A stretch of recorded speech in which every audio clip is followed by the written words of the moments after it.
La toxoplasmosis es una enfermedad parasitaria causada por el protozoario Toxoplasma gondii. La Organización Mundial de la Salud la califica como una zoonosis, ya que se trata de una enfermedad transmisible desde un animal vertebrado a humanos o viceversa. El Toxoplasma gondii es un parásito intracelular del tipo Coccidias, cuya sintomatología es conocida por causar problemas gastrointestinales. Pero a diferencia de ellas, la mayoría de infectados de Toxoplasma no presentan síntoma alguno. En la mayor parte de los casos, la infestación con Toxoplasma, tanto en seres humanos y animales, es asintomática o con manifestaciones clínicas de rinitis, dolores musculares, dolores de cabeza, fiebre, tos, conjuntivitis, hasta crecimiento ganglionar o linfadenitis, dependiendo de la agresividad de la enfermedad o estado nutricional de las personas. El mayor problema se presenta cuando se expresa en individuos inmunodeprimidos, ya sea por alguna enfermedad, como el SIDA o el cáncer, o por alguna condición fisiológica normal que los hace más susceptibles a las infecciones, como el embarazo y ser parte de la población infantil o geriátrica. Este parásito puede infectar a cualquier animal de sangre caliente, incluyendo las aves, pero su hospedador definitivo son los felinos, donde ocurre una importante fase de su reproducción.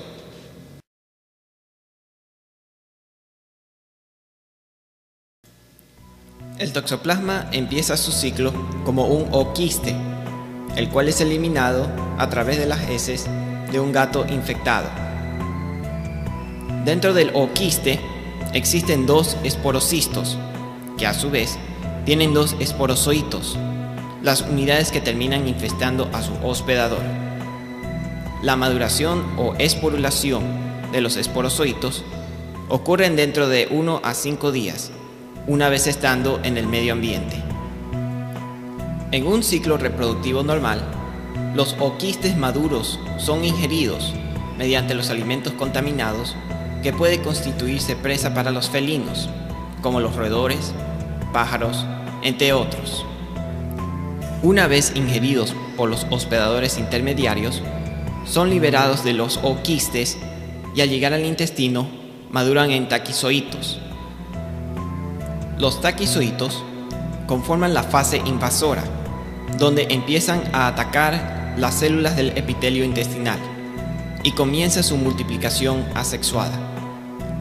Conforme más células intestinales son invadidas, algunos taquizoitos llegan al torrente sanguíneo y se distribuyen a diferentes tejidos, teniendo preferencia por el hígado, cerebro, pulmones y músculos. Dentro de estos tejidos, los taquizoitos forman un quiste y se convierten en bradizoitos, una forma casi inactiva del toxoplasma, donde lentamente se multiplican, dependiendo mucho del estado inmunológico del hospedador. Luego, cuando un felino ingiere este hospedador, los bradizoitos se activan y nuevamente se convierten a taquizoitos, repitiendo el ciclo similar a los hospedadores anteriores. A diferencia de los hospedadores intermediarios anteriores, en los felinos, una vez que los taquizoitos llegan al intestino, se divide su evolución. Mientras unos continúan un ciclo evolutivo similar al anterior, otros se desarrollan en esquizontes. De estos esquizontes se diferencian en gametocitos, o células sexuales masculinas o femeninas. Cuando estos gametocitos son liberados hacia el lumen del intestino, estas se fusionan, formando el cigoto y eventualmente el ooquiste inmaduro, el cual, posteriormente, será eliminado por las fecas del felino para continuar su ciclo. En los seres humanos y otros animales, cuando hay ingesta de los ooquistes maduros, se produce un ciclo similar al de los hospedadores intermediarios. Sin embargo, al ser ingerido por estos hospedadores paraténicos u hospedadores accidentales e ineficientes, que permiten la evolución incompleta del parásito, se forman solo los quistes tisulares. Mientras que el sistema inmune de este hospedador no esté comprometido, estos quistes quedarán en un estado latente o inactivo, de forma definitiva.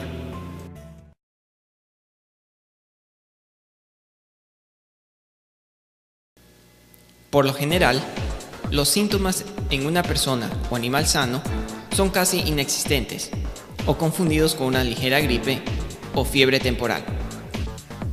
En otros casos, en niños y ancianos, al contraer este parásito, solo padecen un caso moderado de una enfermedad similar a la gripe y hasta puede haber una inflamación de los nódulos linfáticos o linfadenitis. Es importante considerar la probabilidad de que el toxoplasma migre hacia el tejido ocular, específicamente a la retina, en cuyo caso puede producir una corioretinitis, que tiende a causar problemas de visión e incluso ceguera. En individuos inmunodeprimidos, como aquellos que tienen SIDA, sufren una inflamación aguda y severa, tanto por la reciente adquirida infección, como por la reactivación de los quistes que los contrajeron en alguna etapa de su vida. La reacción inflamatoria puede ser lo suficientemente severa para causar la muerte en el individuo si no es tratada a tiempo. Por lo general, este parásito es transmitido por alimentos mal lavados y cocidos, tanto en humanos como en animales, y, aunque rara vez, se produce una contaminación por transfusiones de sangre u otros tejidos que contengan toxoplasma en su forma quística. Existe una forma de contaminación vertical, a través de la placenta de las madres embarazadas. De llegarse a producir una infección, causa en el feto trastornos congénitos hasta el aborto. En las madres embarazadas, la condición del feto puede ser afectado dependiendo de cuándo la madre fue expuesta al parásito.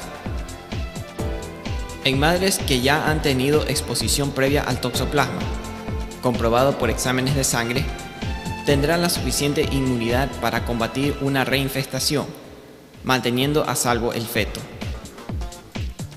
Sin embargo, si el parásito es contraído especialmente durante los primeros 2/3 del embarazo, las probabilidades de malformaciones congénitas, muerte fetal y aborto son muy altas. Si la infección ocurre durante el último tercio, a pesar que aún pueden ocurrir los síntomas anteriores, sus probabilidades son menores.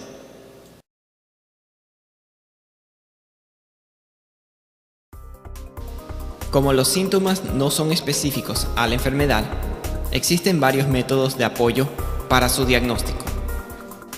La detección de los parásitos en biopsias de nódulos linfáticos o lavados bronquiales son los métodos más directos y específicos cuando se comprueba su positividad por medio de pruebas serológicas.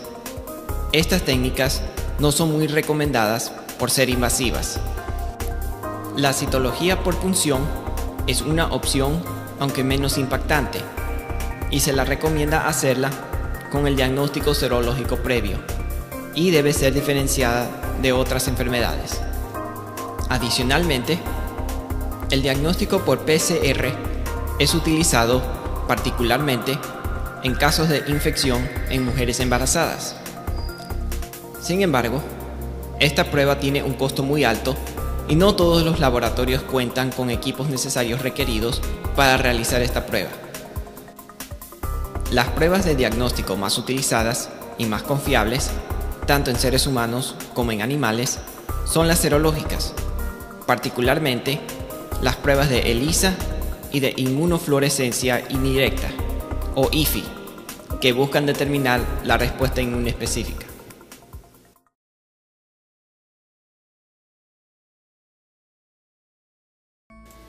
Debido a que en personas sanas esta enfermedad no suele presentar síntoma alguno, no hay necesidad de un tratamiento específico. En personas de alto riesgo, los tratamientos incluyen el uso de antiprotozoarios, antibióticos y suplementos. Los tratamientos varían dependiendo de la condición fisiológica del paciente, combinado con el estado de su sistema inmunológico. Particularmente, en pacientes con SIDA, El tratamiento varía dependiendo de la efectividad del tratamiento con antirretrovirales. En los animales es muy poco lo que se hace, debido a que también no presentan sintomatología alguna, salvo los abortos, los cuales deben ser atribuidos a una gran variedad de enfermedades. Los tratamientos en los animales domésticos de compañía, especialmente gatos, siguen un protocolo similar al de los seres humanos. En animales de producción, a pesar que solo se tratan con antibióticos, es muy poco lo que se puede hacer en los brotes, pero no hay necesidad de descarte, ya que los animales quedan inmunes a una subsecuente infección. La prevención de esta enfermedad se basa en buenas prácticas de higiene personal y de consumo alimentario. El lavarse las manos frecuentemente, lavar los alimentos con agua potable y cocinar bien los alimentos, especialmente las carnes, garantiza la destrucción de los huevecillos del parásito. No es indispensable la eliminación de los gatos, incluyendo si la dueña planea embarazarse, está embarazada o en casos de inmunodepresión. En estos casos, solo basta asegurarse que el gato esté al día con sus vacunaciones y desparasitaciones, que tenga una dieta saludable, adecuada, evitar que salga a la calle y que consuma productos o presas crudas, y que sea testeado al toxoplasma de manera prudente. Un gato que no tiene contacto con aves silvestres ni ratones, como aquellos confinados en departamentos, no corren riesgo de contraer la enfermedad. Existen vacunas para cerdos y ovejas, que se recomiendan en el caso que se busque prevenir abortos espontáneos, especialmente si las granjas constan de constante contacto por otros animales como los felinos silvestres.